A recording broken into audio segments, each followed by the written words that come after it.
What's going on, y'all? This is the Battle Blaster coming at you. Just wanted to think about some things, and I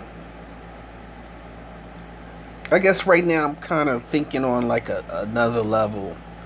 Now I understand people hear a lot of my some people hear a lot of my commentary. Okay, fine, great, everything's cool.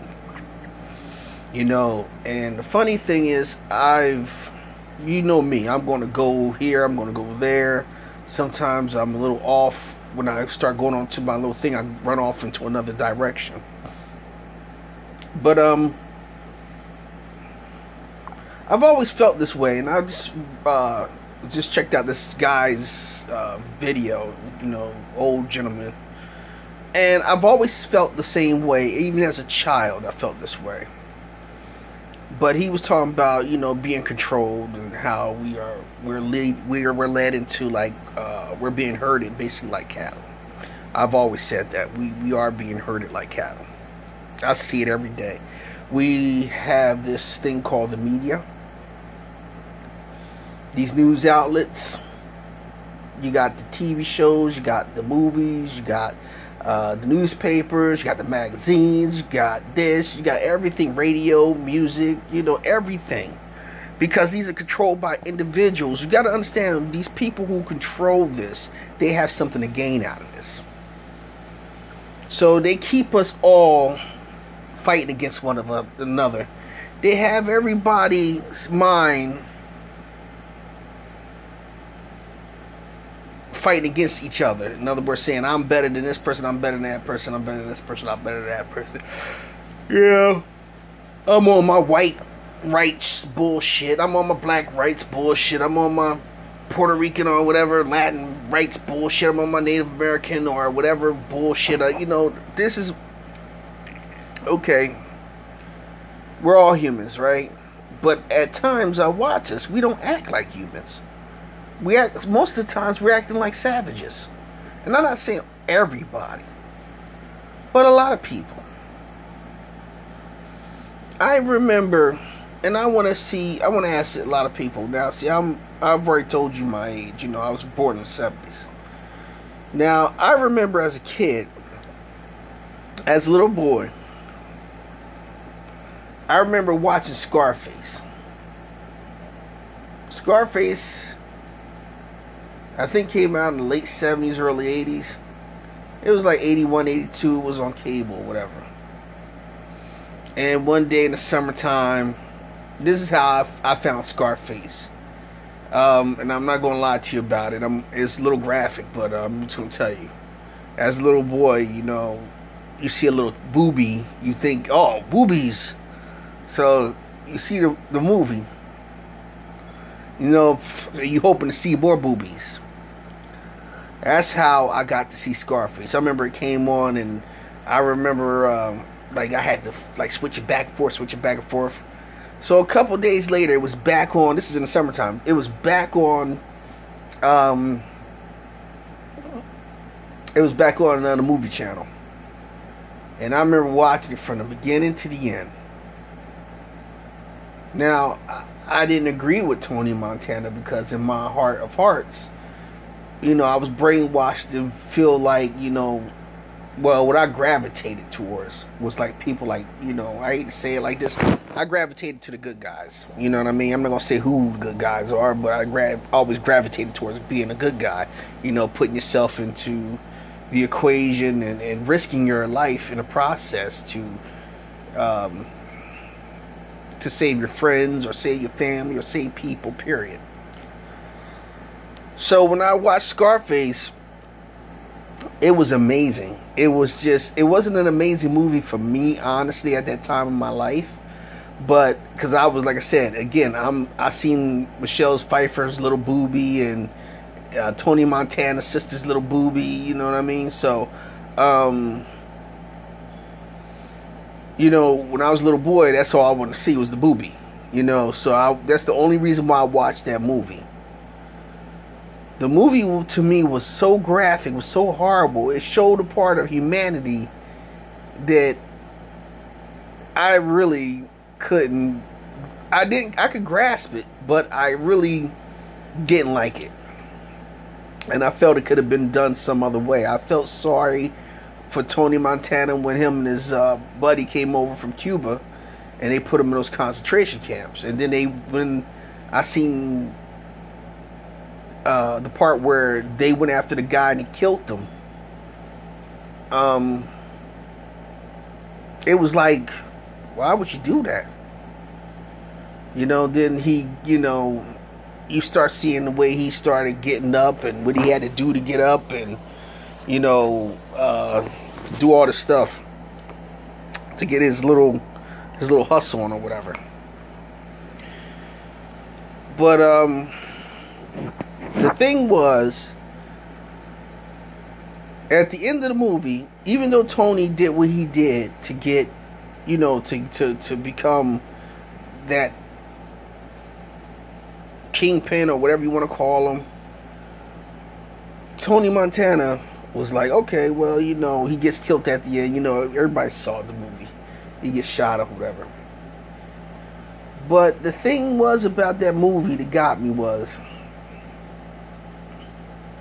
you went through all that, and at the end you lived fast and died young, type of deal. You know what I mean? And it kind of enforced the good guy role for me.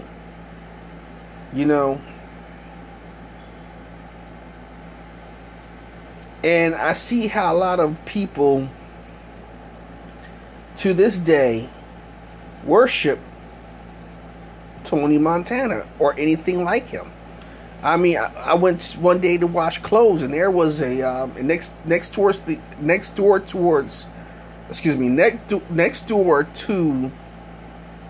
the laundromat. There's a furniture store in my neighborhood, and in there they have a big picture of Tony Montana sitting in his chair, all not slumped over, but all slumped, like, back in his chair. And he got his gun, and then he got money and cocaine in front of him, and it says Scarface. Alright, do we see anything wrong with that? See, a lot of us are going to sit down and say to ourselves, no, I don't see nothing wrong with that. Tony Montana was the greatest. He was the best. Tony Montana, oh my God, he's number one. He's a freaking god. Let's take a look at that. Look what you just said. He's somebody that you admire.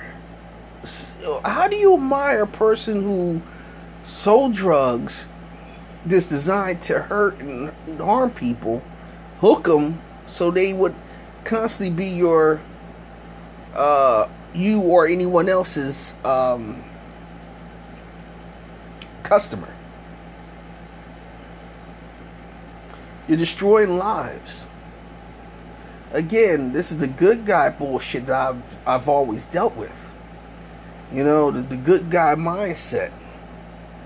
That's why I could never get into selling drugs, even though I tried. And I hate to, how you say it? I hate to put myself out there like that, but I ain't gonna lie, I tried, and it wasn't for me.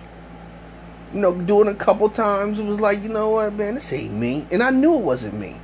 Because, like I said, I was the good guy. I tried, and, I said, I'm going to get me a job, and I'm going to work. And that's what I did. I tried to sell weed, and it didn't feel good. Even when I was down and out of work, I tried. It, like I said, it just wasn't me.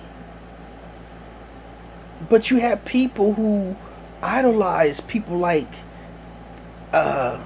Scarface and Nino Brown and all these, drug dealers. We idolize things we see. Some of us, we live in areas like Nino Brown and Tony Montana. You know what I mean? We live with the rats and the roaches. We're put into this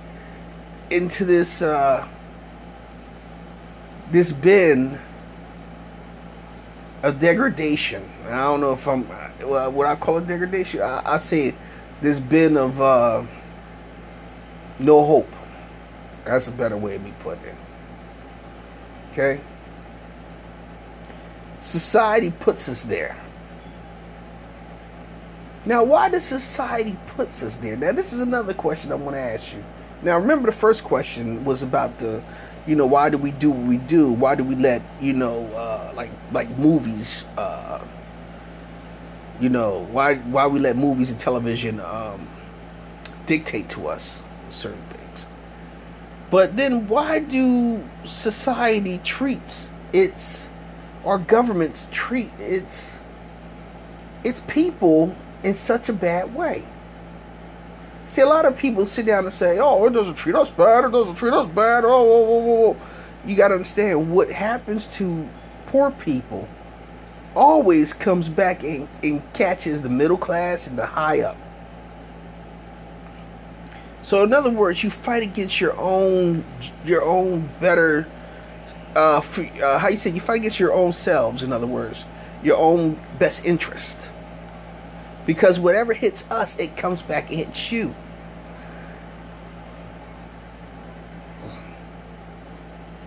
Like the war on drugs. People was crying, saying, oh, you got to put these drug dealers and these drug addicts in jail and blah, blah, blah, blah. And then, now it's falling down on top of their heads. And they don't like it. So being that these individuals are running things, they can make leeway for their own people. But the whole fact is, you are now going through what you took the people through that you try to get rid of. Now it's coming back, the chickens have come home to roost, and it's coming back on your front door. And the funny thing is, I hear a lot of people on TV and radio crying and complaining and whining. Oh, my son, my daughter was such good kids, and they went and got hooked on heroin and prescription drug pills. Oh my God, they died. Now, being that this thing is revisiting you, you don't like it. Now, I'm not going to sit here and be very mean on this subject right now. I'm just putting this all in perspective. Because before, when it happened to a group of people that was different than you chanted, lock them up, throw away the key, lock them up, throw away the key. You chanted that. Now it's coming back to you and your children, your brothers, your sisters, your father, your mother, your aunt, your uncle, whatever, your kids, whatever, are dying from this new epidemic that's out here. And I don't call it epidemic, I call it a resurgence of drugs that's designed to kill. Now, my thing is this. The media pushes buttons, or can I put it like this? They push certain stories in the face of the people. They use coded language and dog whistles to incite people to do what? Go out and fight and harm others.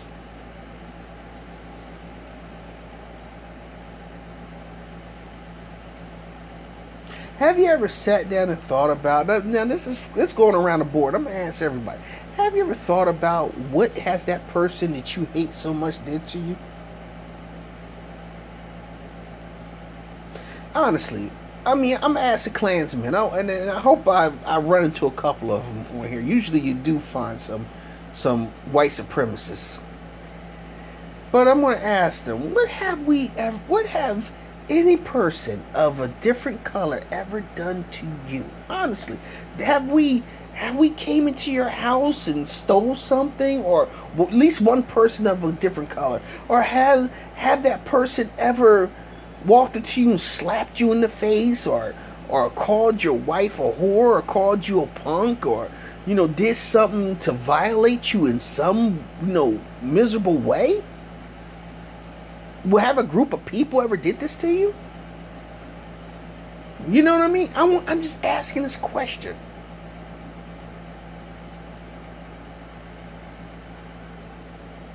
And I'm going to ask every culture, why do you hate so much? Why are you so afraid to allow others to coincide with you? Have anybody ever thought of that? Have you noticed that you've all been taught and you've been brainwashed to believe that you are better than the other? You have been brainwashed to feel that you are entitled to something? You have been brainwashed to feel that you stand taller than another person because of the color of your skin? Or because on this so-called invisible ranking, that one culture is over all and another culture is underneath that one, then another one's underneath that one, then you get to the last bottom, then there's a group of people that sits underneath the bottom.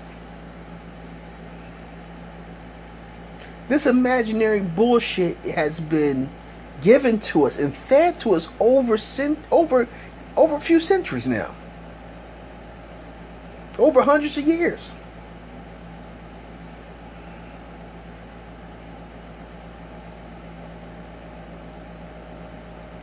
And what have we did? What have we done to recorrect that? We haven't, because we kept it going.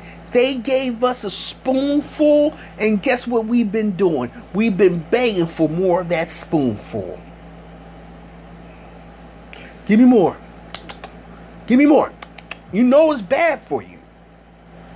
But to you, they tell you this is medicine. This is good for you. But the more you take it, the more it's giving your heart, it's killing your heart. In other words, the more they give it to you, the more they're killing your heart. Oh, this is good medicine. It makes me feel good. No, it isn't. Because you're having problems with breathing, and you're having problems with chest pains now. If you can understand my metaphor. We fight against our own interests. Why we are so straddled away from each other. The individuals who are over us are plotting their next move. See, the end game is soon, my friends. But we so busy hating. And when the end game comes, guess what's going to happen? We're going to still be fighting against each other while those other individuals who's running everything are going to be not going to win. They're just going to be sitting back like the Purge. And they're going to just watch as we destroy ourselves, as we destroy one another. And then when it's all said and done, you think that those individuals who you think that loves you and got your back, they're going to come out and they're going to come against you. They're going to say, hey, guess what? You're underneath our new jurisdiction. You're underneath our new laws. But I'm American. I'm French. I'm German. I'm African.